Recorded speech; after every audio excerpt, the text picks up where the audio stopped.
Hari Om. We will chant the Shanti Pataha. Close your eyes.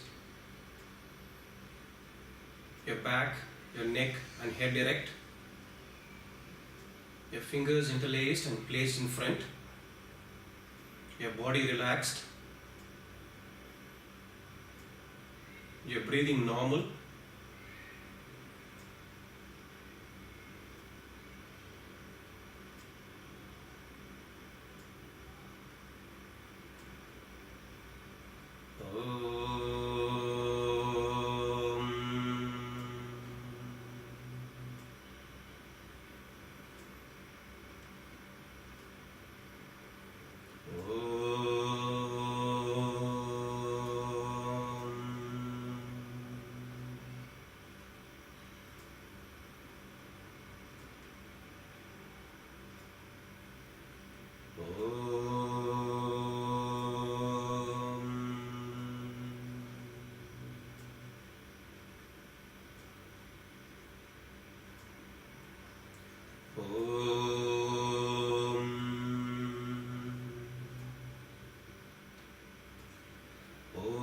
Sahana vavatu, sahanam bhunaktu, sahaviryam karavavahai, tejasvinavaditamastu mavid vishavahai.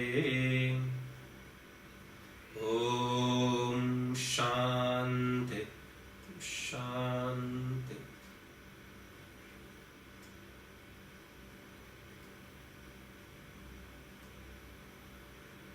Gurur Brahma, Gurur Vishnu, Gurur Devo Maheshwara, Gurur Sakshat Parabrahma Tasmai Shri Gurave Namaha.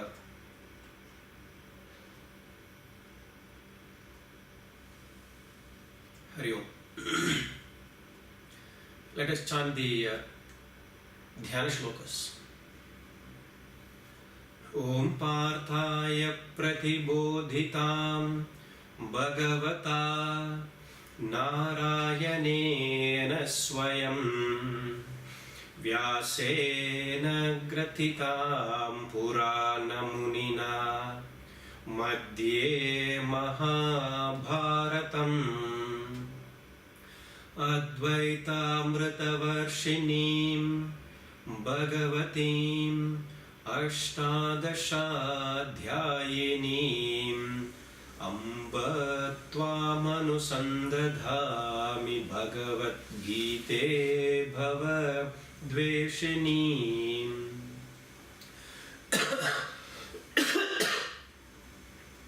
Namostute Vyasa Vishalam Buddhe Pullaravindayata Patra Netram Yena Tvaya Bharata Taila Purnaham Prajwalito Jnanamaya Pradipaham Prapanna Parijatayam Totra Vetraikapanayam Jnanamudraya Krishnaya Gita Amrita Duhe Namaham Sarvopanishado Gavo Dugdha Gopalanandanaham Partho Vatsa Sudhir Bhoktam Dugdam Gita Amritam Mahat Vasudeva Sutam Devam Kamsa Chanuramardanam Devaki Paramanandam Krishnam Vande Jagadgurum Bhishma Drona Tatha Jayatra Dajalam Gandharani Lotpalam Shalya Grahavati Kripena Vahanim Karnena Velakulam Ashwathama Vikarna Gorhamakaram Duryodhana Vartinim Sotirna Khalu Pandavai Rananadim Kaivartaka Keshava sharyavachas sarojamamalam Geetatagandhotkatham Nanakyanakakesaram Harikatham Sambodhana Bodhitam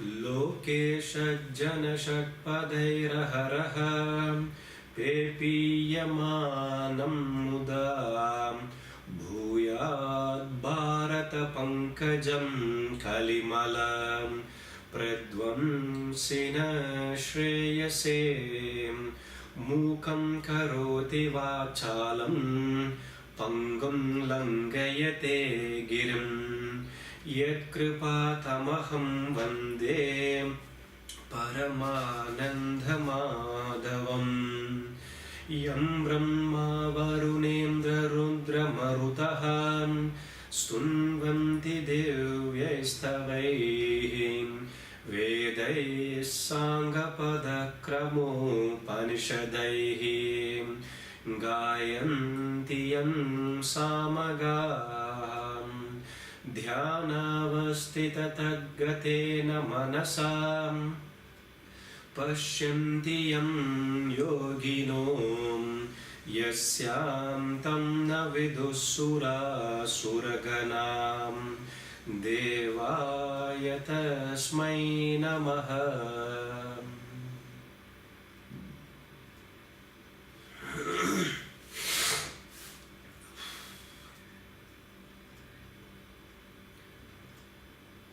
We have discussed role of faith,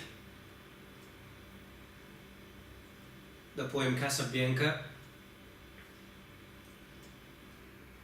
In that topic, we discussed that be it material path or the spiritual path, the first and foremost quality a person should possess is Shraddha, faith.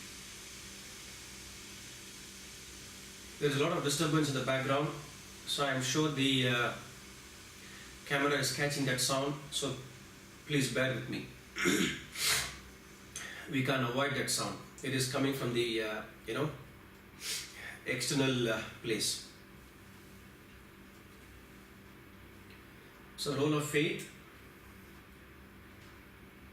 In that poem Casabianca, this quality called faith is exaggerated to a point of fault, where that boy standing on the deck, upper deck, waiting for the father who has given him the instruction to stand there till he returns. So the boy asks a couple of times, "Say, Father, say, if yet my task be yet done."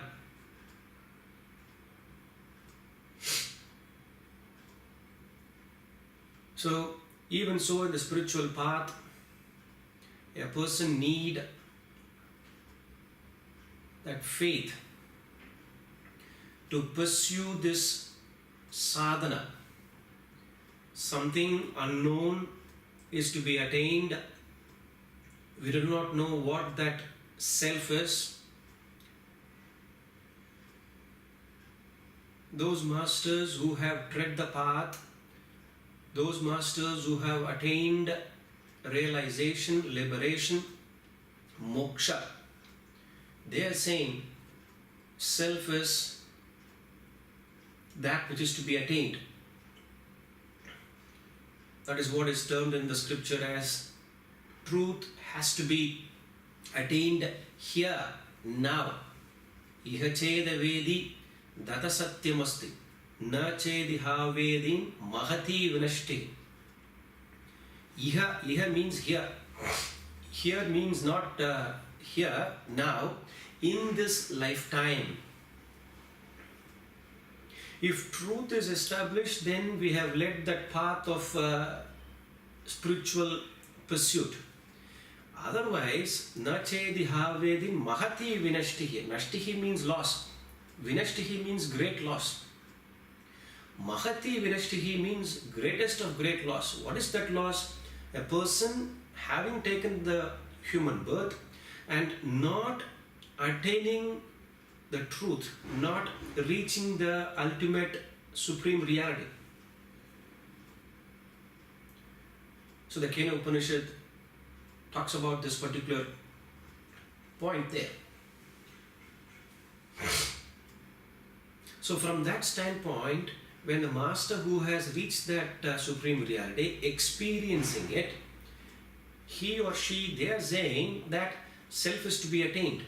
So if we have that, if we want to pursue that path, which is unknown to us, then we need to have faith in that master. That unprostituted faith in what the master is saying. All along the path, there is no criticism, there is no fault finding in the mission there, in the pursuit there. All the time the focus is not on the outside world, not correcting the world. The focus is, how can I correct myself? How can I change? So that's the law there. Change or perish is the law of life. Unless we change, the world will make us change. History has time and again revealed that great, personalities have fallen. Great kingdoms have fallen because, for the simple reason, they have not adapted to the change. Great organizations have fallen down. Then the concept of I know attitude. We saw a beautiful poem, the six blind men and the elephant. That element of doubt. So where there is ignorance, in fact, Josh Billings beautifully says that trouble with most folks is not the ignorance, but they are knowing many things which ain't so, which is not so. So the first lesson to gain any subject is that attitude that I don't know. If we know everything, then what is there to learn?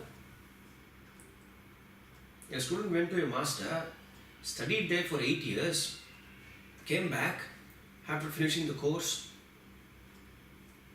Father asks, what did you learn, my son? The student says, that master doesn't know anything.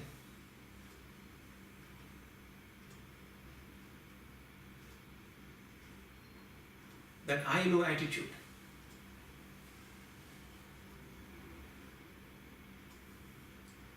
Then we have the concept of devotion. So faith, no fault-finding mission, that extrovertedness quality, and then surrender and loving fellow beings. So the concept of devotion, we discussed a poem called Abu Ben Adam. James Henry Leigh Hunt beautifully talks about that person who loves God doesn't love the neighbor, then there is no devotion there. Whereas a person who loves the neighbor, serves the neighbor, indirectly serves God.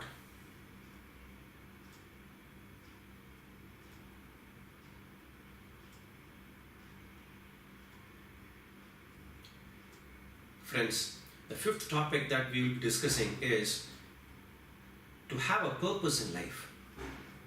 The reason why I have mentioned this is, unless there is direction in life, unless there is objective, unless there is aim or ambition, whether you are a homemaker, whether you are a businessman, whether you are a politician, sportsman, whoever you are, whatever be the profession, in that field of activity, unless there is a purpose, we say in English, idle mind is a devil's workshop. We reach nowhere. We may be functioning from morning till night. That's why My master always used to ask this question.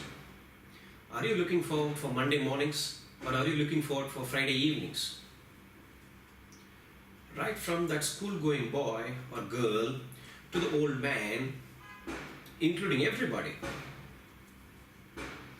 8 out of 10 will say, I'm looking forward for weekends. I'm looking forward for the vacation. In fact, they are desperately waiting. The day before the vacation, they already booked for the vacation. The heart is not there to come back and report to duty on Monday morning, go to school on Monday morning. So why that attitude? If a person has a purpose, there is no Monday, there is no Friday, there is no Sunday, nothing. There is no weekend. Every day is another day.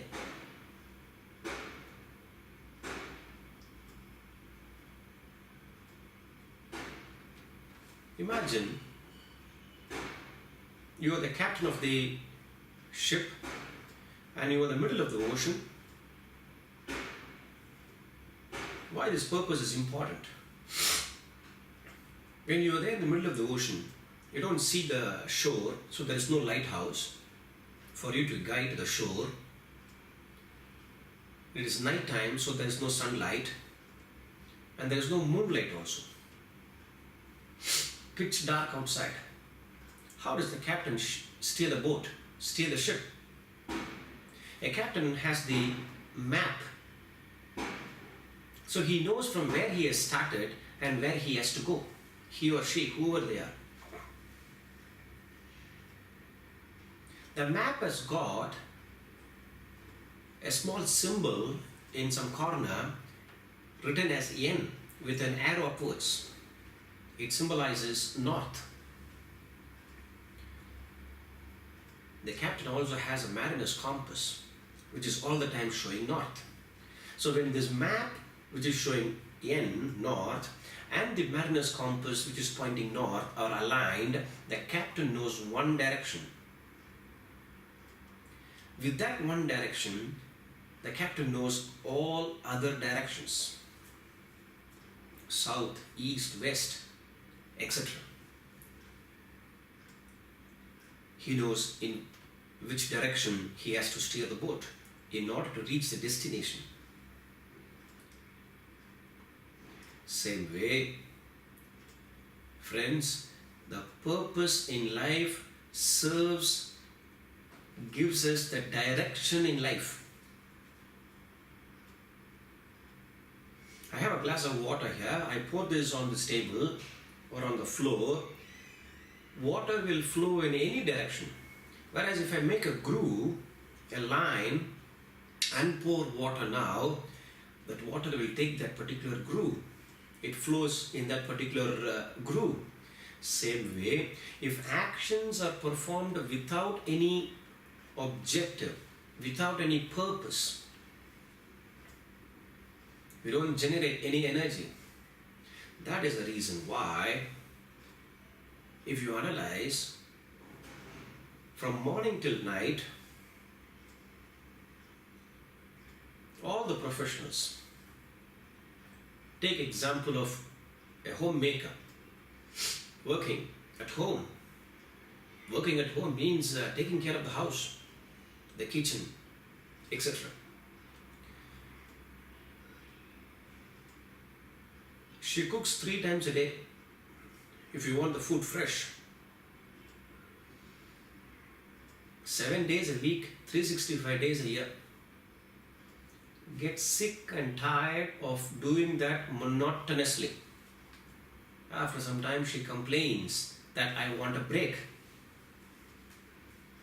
That's why weekends, the restaurants are full. You've got to wait for an hour. You've got to book your table well in advance. Otherwise you have to go and wait there to get your turn.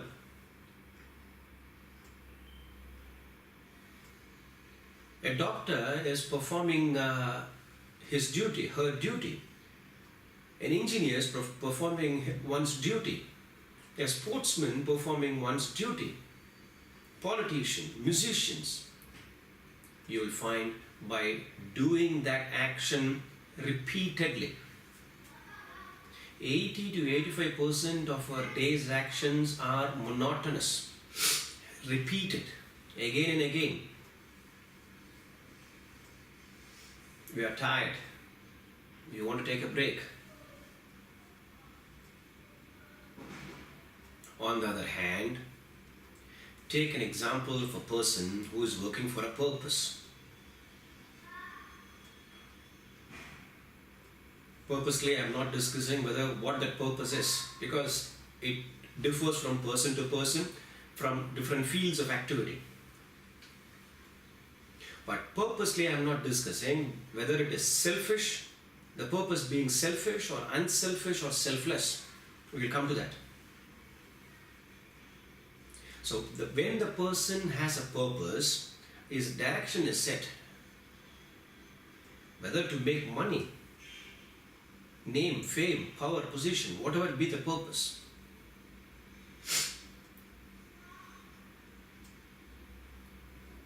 Now, the direction is set. To that extent, that person is not genuinely idling away, looking forward for Monday morning. Because if he is slacking, if he is not, working round the clock doesn't mean 24 hours. You leave that 8 hours sleep. The remaining hours, the mind is all the time thinking about the purpose. So when the person is working for a purpose, the person does not waste time on the non-essentials of life.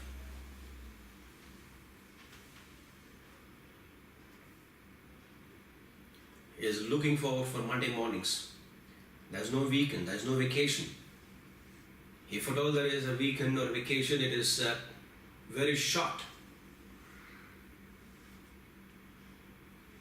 Now, come to the attitude behind the purpose. So now we have to bring in this topic of selfishness, unselfishness, selflessness. A person has a purpose, and a person has, that attitude behind that action is that selfishness. I want to become a millionaire. I want to earn name, fame, power, position. I want this status. I want this chair. Purpose is there. Therefore, the person is productive. Where there is productivity, where there is action, there is prosperity. But because of that selfishness, the selfish attitude behind that action, it is not the action that matters, the intention behind that action that matters.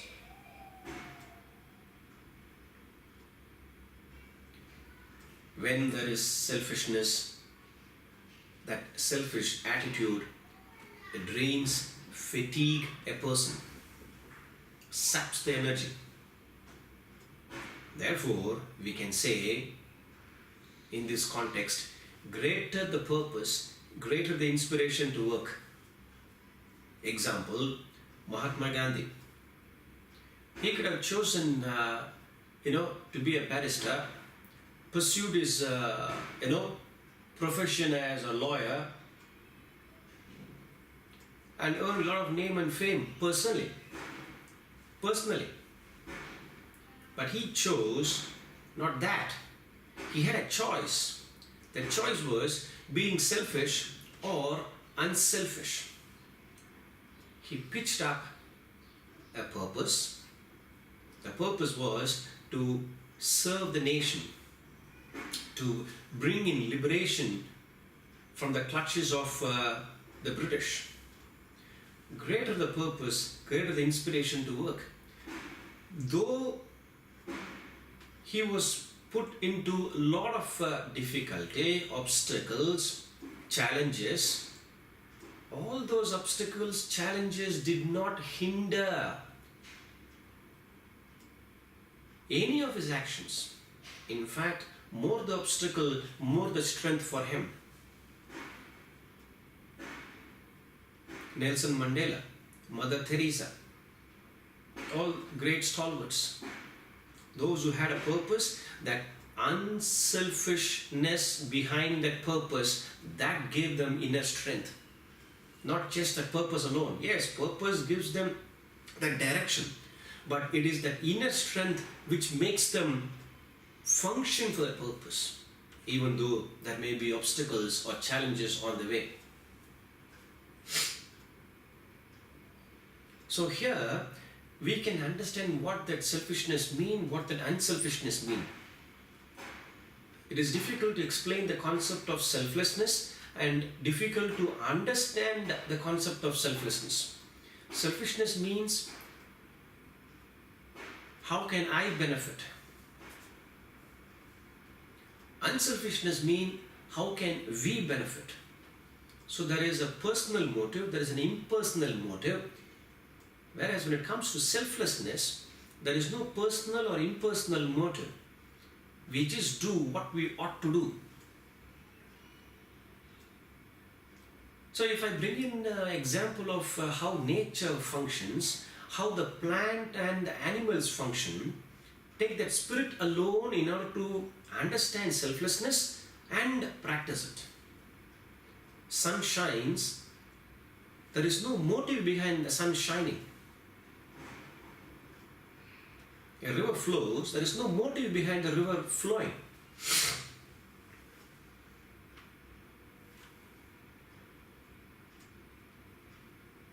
A tree yielding fruit, there is no motive behind that. Mother Earth gives vegetation, there is no motive behind that.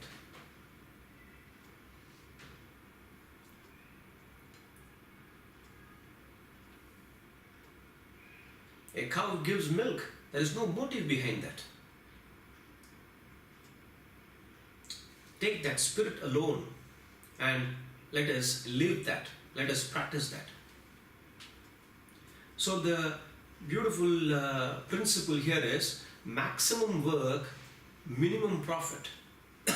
This is the maxim, a human being has to adopt.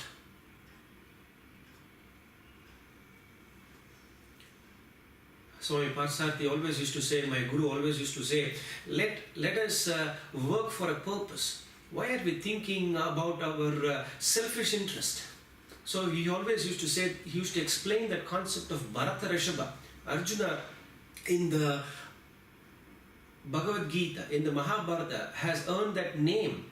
So time and again, during the conversation between Arjuna and Lord Krishna, Krishna used to say, Arjuna used to use this name, Bharata Rishabha, bull among men. Arjuna has earned that name because for this maximum work, minimum profit.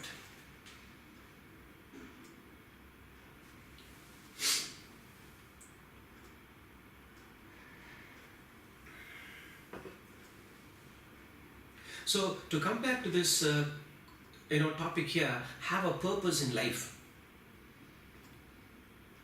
In the last session we were discussing about the stage of infancy, 0 to 5 years. When the child is born, most of the time the child is spending time at home playing with objects, blocks, with children. From the playing with the mother, the brother, sister, father. So the child is learning the qualities what the mother or father possess, the brother, sister possess, the neighbors, etc. Mostly it is the emotional qualities which are gained in that stage of life. when the infancy stage is over, when the child is getting into that childhood phase of life, 6 to 10, 6 to 12, before the teenage, the child is looking up to the father, and if the father at home possesses a purpose, the child is looking up to that father. Imitate. Action speaks louder than words. So, if the father has a purpose, again, for the selfish reason or the unselfish purpose, the child is able to follow what the father is working for. So he is setting a standard for that child to follow. At that age of 6 to 12, the child also has a purpose in life. How do you choose the purpose? Yeah. This is when that concept of swadharma is very important. Swadharma is a Sanskrit word which is translated in English, loosely translated in English as the inner urge, innate bent, predominant like our passion.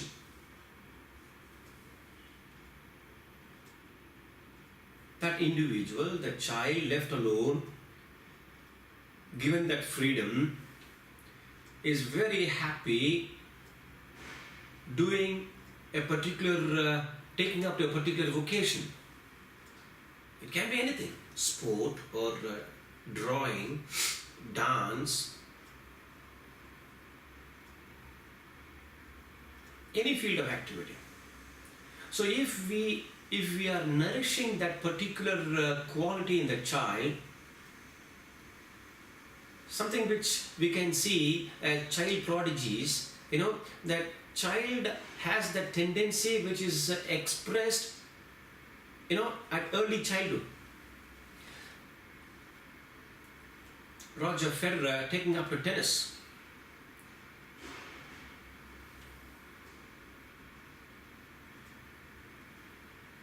Sachin Tendulkar taking up to cricket. Tiger Woods taking up to golf. They all, the urge was very predominant. Naturally, it expressed itself. That Swadharma expressed itself. So it becomes very easy for them to, pick up that particular vocation, profession.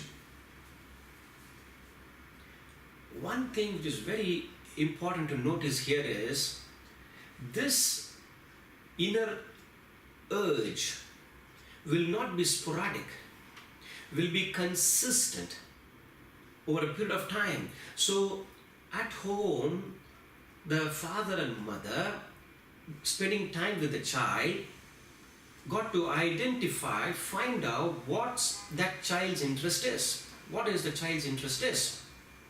And when they are able to identify that, because the environment is not conducive, the environment is not conducive for the seed to grow, to find out that inner urge.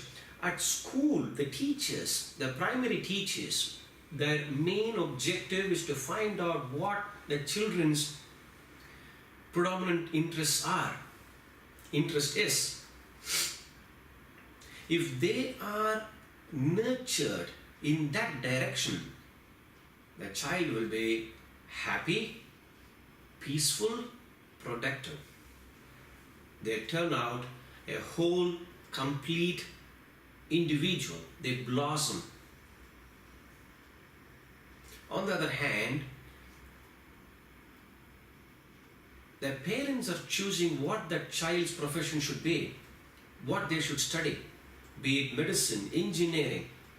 They try to live their dreams through the children, their own children. They want to fulfill their unfulfilled desires through their son or daughter. Force them to take up a particular field. The child is not interested. Anything forced is never forceful. The child may be studious, therefore the child is able to gain marks, grades, productive, but the heart is not happy, their bosom is not happy, peace is not there, they are not complete, lopsided. Therefore you find child is showing interest in studies in one or two subjects. In that subject the child's interest is not there, they will score very poor marks. Sometimes in early childhood they get into depression because what is their predominant interest is not being catered to. They go through stress.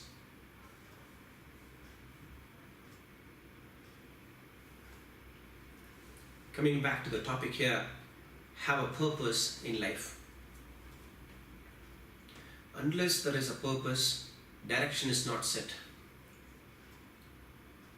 My master always used to say, action is the insignia of life. It is a mark. The river flows, going through, meeting all obstacles, pulverizing all the boulders, going around the mountain till it reaches the ocean,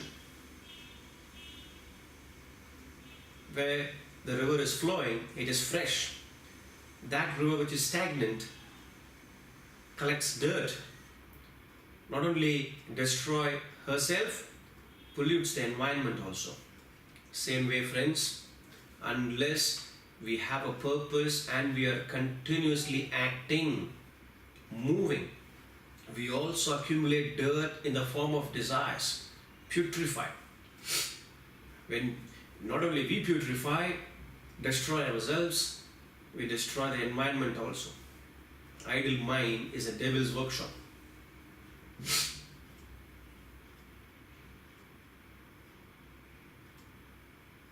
So, if each and every one is working for a purpose, then there is productivity, there is prosperity. And if we move from that selfishness to unselfishness, there is peace. Peace of mind is there. So with peace and prosperity, a person is complete by themselves. And this is what the Bhagavad Gita is talking about, yoga and kshema.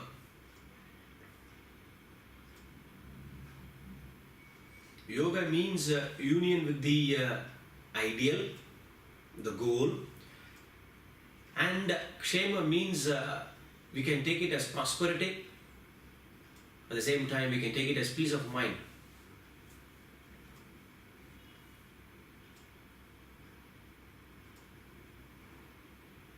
So, to sum up this topic here, to have a purpose in life,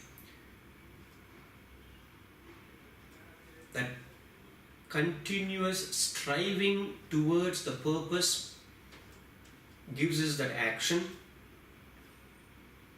and when we are acting, our mind is fresh, and if we are working for that unselfishness, for the welfare of the people, if the purpose is beyond our selfish interest, then our mind is peaceful. So in the next topic there, what we would like to discuss is, do not justify your actions. So when we are working for a purpose, chances are our likes and dislikes may creep in. And where there is likes and dislikes, we keep justifying ourselves. There's a magnificent poem where, the poem is talking about a chick trying to enter into water. Mother has warned the young one not to venture into water. And the poem is called The Pond.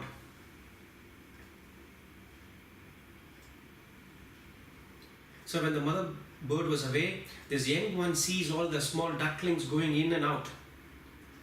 So he is developing that thought, and that thought has become a desire, a powerful desire, insatiable desire. Like, so the beautiful line there, the poet says, I am really remarkably fond of water.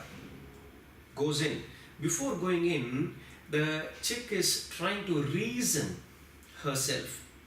My beak is pointed, their beaks are round. Is that any reason that I will be drowned?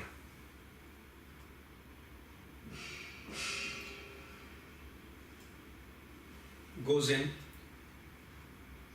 The mind is very powerful. That is so-called reasoning by the intellect. The intellect is held hostage by the mind.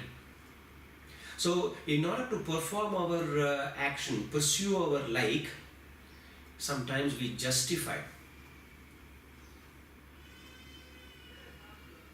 And we are not supposed to do those actions. It is called forbidden action.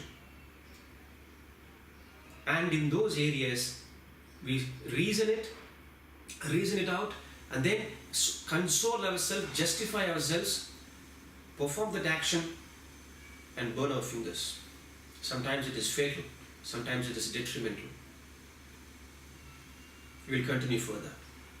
Hari Om.